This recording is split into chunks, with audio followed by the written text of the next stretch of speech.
What's up, guys? This is Sean Van Horsen here with Healthy as a Horsen, and today we are going to do kind of a long form video that this is going to be my first video kind of like this, so let me know if you like it. We're going to be talking about testosterone, and specifically low testosterone, why it might be more prevalent nowadays, and how we can go about mitigating that, whether that be with natural supplements or with TRT or with other ways of mitigation. So obviously we have our guy on the left here. 1973 says here, our testosterone levels were much higher back then, and we will go over that. Sharper mind, higher energy, healthy heart, increased muscle mass, high sex drive, strong bones. Today, we have a low sperm count, we have increased fat tissue, depression, low sex drive, low energy, and increased risk for osteoporosis and Alzheimer's disease. So looking at the years, testosterone in the USA, if we look back to looks like the 60s there, our testosterone levels at a mean was a lot higher than it is today. And there could be a lot of different reasons for that. It could be a shift in our diet, could be a shift in our lifestyle, could be the amount of high frequency radio waves that are out nowadays. But this should be concerning, because if this line continues to trend the way that it is, eventually we will have a society that will become infertile and we will not be able to reproduce. So looking at by region of the world, we see overall a general drop in testosterone, with exception of sub-Saharan Africa, and there could be a couple different reasons for that we'll go over, but looks like Eastern Europe's taking the most heat there. We have the West, which would be us, pretty steep decline. Latin America, East Asia, we are at the highest decline in those areas. Siberia, North Africa, and Sub-Saharan Africa are all places where testosterone seems to remain somewhat high, definitely relatively high compared to where we are as a society today. And a couple reasons for that could be PUFA. And PUFA is polyunsaturated fatty acids, and polyunsaturated fatty acids are consumed much higher than they used to be back in the day, and a lot of this comes from seed oils, processed foods, things that we put into our body without even think about it now. But back when we had higher testosterone levels, back in the 70s, back in the 60s, seed oils weren't necessarily around yet. So if we look even today, if we look at a lower PUFA diet, we have a higher mean testosterone. Obviously there's some outliers here, but if we look into a higher PUFA diet, we are dropping a good amount of nanograms per deciliter. We're looking at about 100 to 200 nanogram per deciliter shift, with even the lowest being down here. Some other things that might be causing this is pesticides. Pesticides in the United States, pesticides around the world.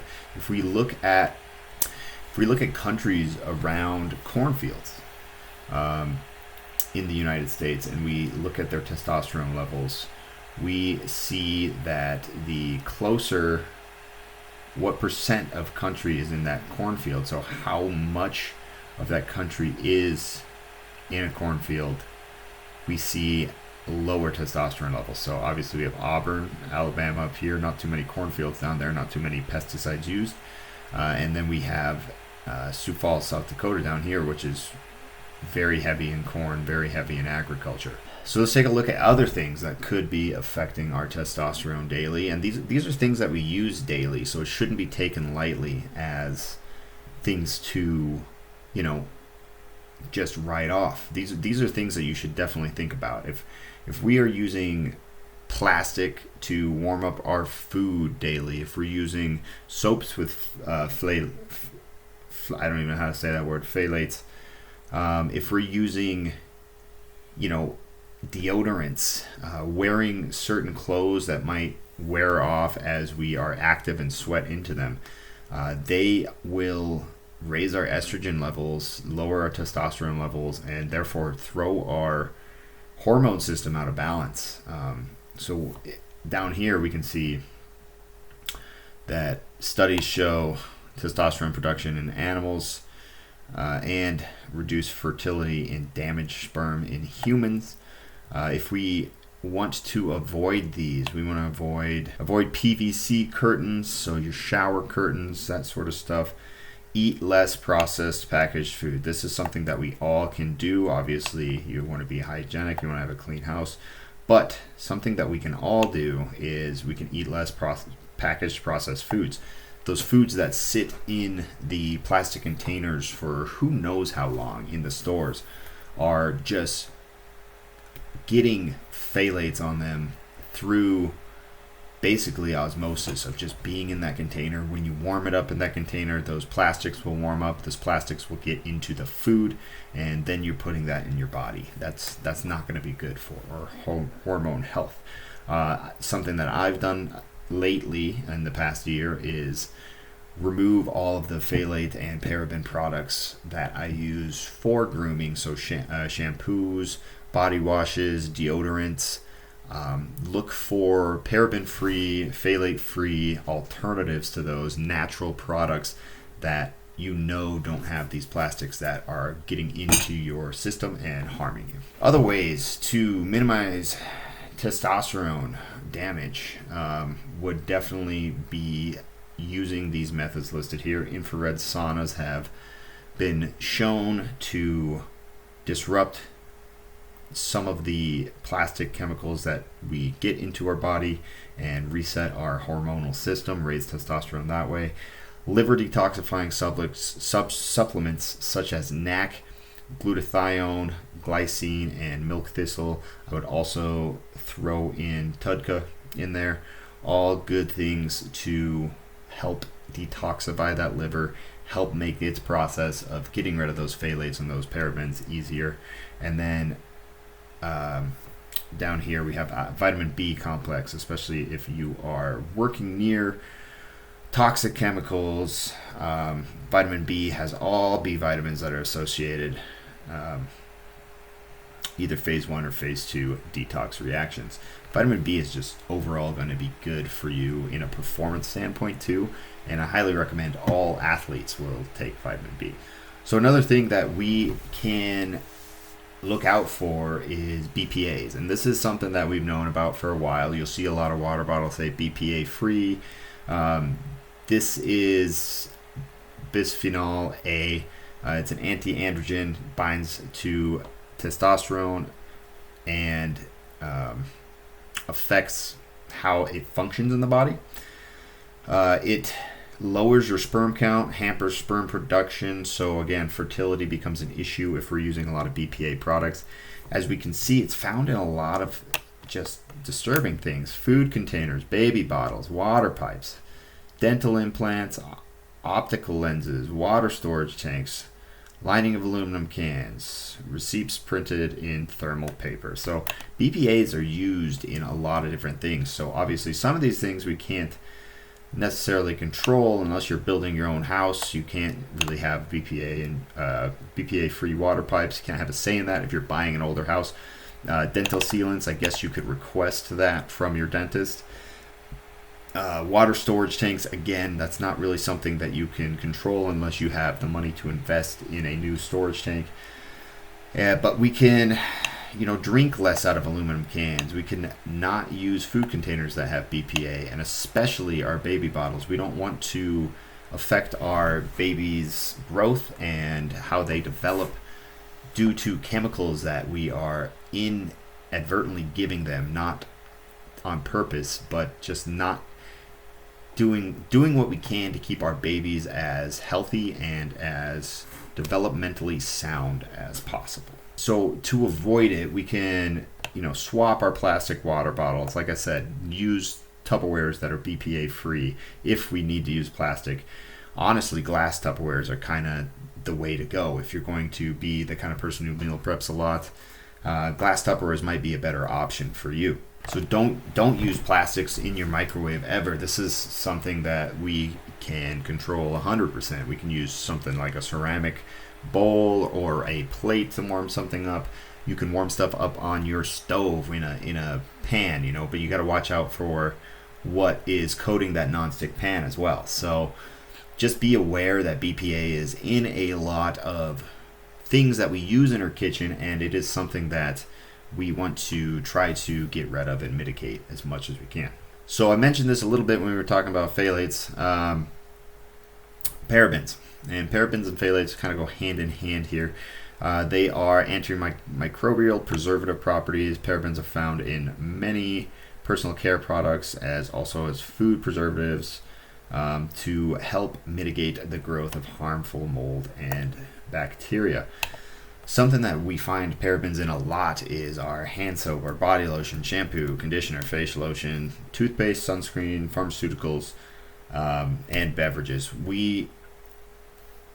I see it most in hand soaps, shampoo, conditioner, right? So our grooming tools, our hygienic stuff.